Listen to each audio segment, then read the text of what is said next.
వందనాలు ఫాస్టర్. వందనాలు brother. Trinity concept ఒక నాస్తికునికి ఎట్లా ఎక్స్ప్లెయిన్ చేయాలి? నాస్తికులకి ఎలా ఎక్స్ప్లెయిన్ చేయాలి? ట్రినిటీ అనేది ఫస్ట్ ఆఫ్ ఆల్ కాన్సెప్ట్ కాదు, దేవునిలో విలక్షణత. ఈ ప్రపంచంలో దేవుళ్ళు దేవతలు బోల్డ్ ఎంతమంది ఉన్నారు, దేవుళ్ళు దేవతలు బోల్డ్ ఎంతమంది ఉన్నారు. వీళ్ళని మానవులు సృష్టించుకున్నారు. ఉదాహరణకి బెల్సస్సర్ విషయంలో దేవుడు దానియేలు ద్వారా మాట్లాడతాడు కదా, విననైనను చూడనైనను గ్రహింపనైనను చేతకాని వెండి బంగారు ఇత్తడి ఇనుము కర్ర రాయి అనువాటితో చేయబడిన దేవతలను స్తుతించావే కానీ నీ ప్రాణమును నీ సకల మార్గములను ఏ దేవుని వశమున ఉన్నావో ఆయన నువ్వు గనపరచలేదు, స్తుతించలేదు అని అంటాడు. అంటే వెండి బంగారు ఇత్తడి ఇనుము కర్ర రాయి అనువాటితో చేయబడిన దేవతలు మానవులు సంస్కృతులని తయారు చేసేసుకున్నారు. కానీ అసలైన దేవుణ్ణి బైబిల్ పరిచయం చేసింది. ఆది యందు దేవుడు భూమి ఆకాశం సృజించెను. అక్కడ దేవుడు అన్న దగ్గర ఎలోహిం అనే పదం వాడబడింది. దేవుడు అన్న దగ్గర ఎలోహిం. దేవుడు అన్నది ఏకవచనం కనబడుతుంది మనకి. దేవుడు అంటే ఏకవచనం, కానీ ఎలోహ అంటే ఏకవచనం దేవుడు అని, ఎలోహిం అంటే దేవుళ్ళు అని.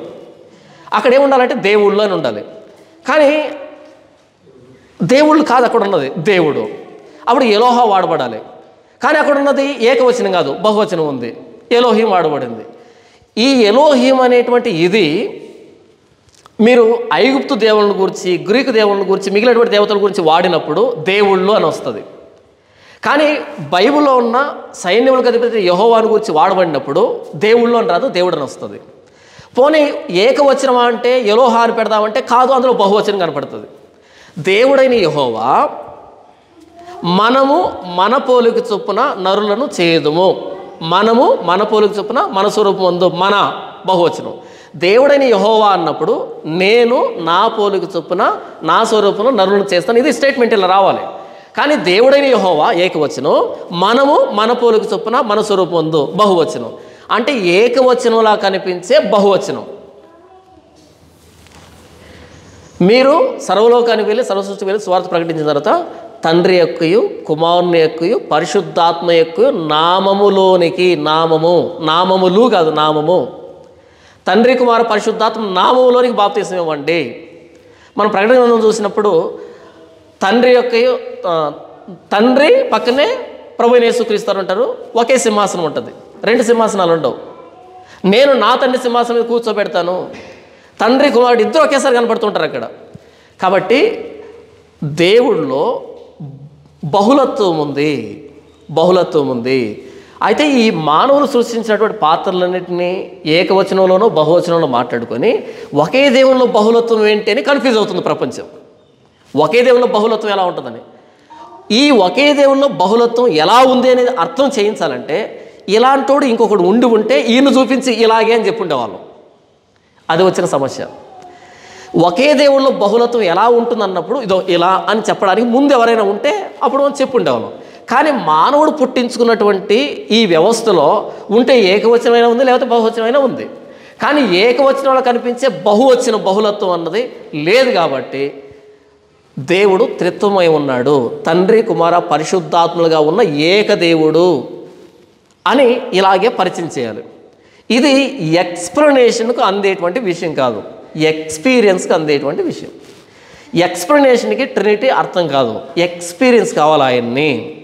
సరే, ఈ ట్రినిటీ మాకు అర్థం కాలేదండి, కష్టంగా ఉందంటే నో ప్రాబ్లం. ప్రభువైన యేసుక్రీస్తుని దేవుడని అంగీకరించి ఆయన రక్తంలో కడగబడి చనిపోతే చాలు, మనం పరలోకానికి వెళ్తాం. ఎందుకంటే పాత నిబంధన అంతా కూడా ప్రభువైన యేసుక్రీస్తుని చూపెడుతుంది.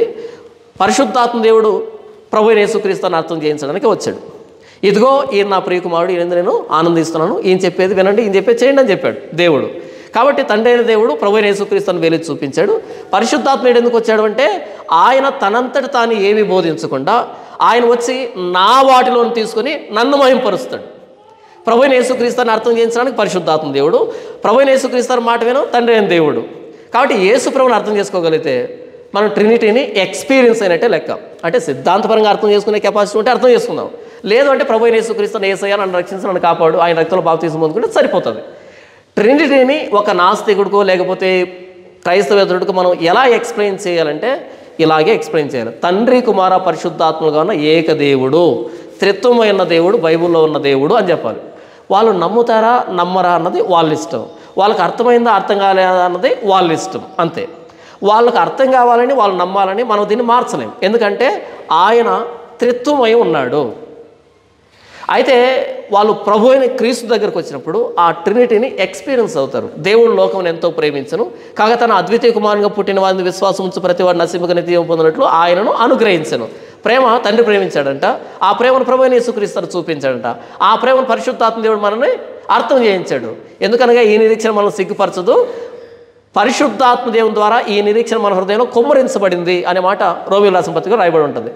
తండ్రి ప్రేమించాడు, క్రీస్తు ప్రేమను చూపించాడు, పరిశుద్ధాత్మ దేవుడు ఆ ప్రేమను మనకు అర్థం చేయిస్తూ ఉన్నాడు.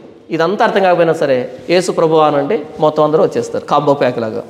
కాబట్టి తండ్రి కుమార పరిశుద్ధాత్మలుగా ఉన్న ఏకదేవుడు, ముగ్గురు దేవుళ్ళు కాదు, ముగ్గురు వ్యక్తులుగా ఉన్న ఏకదేవుడు.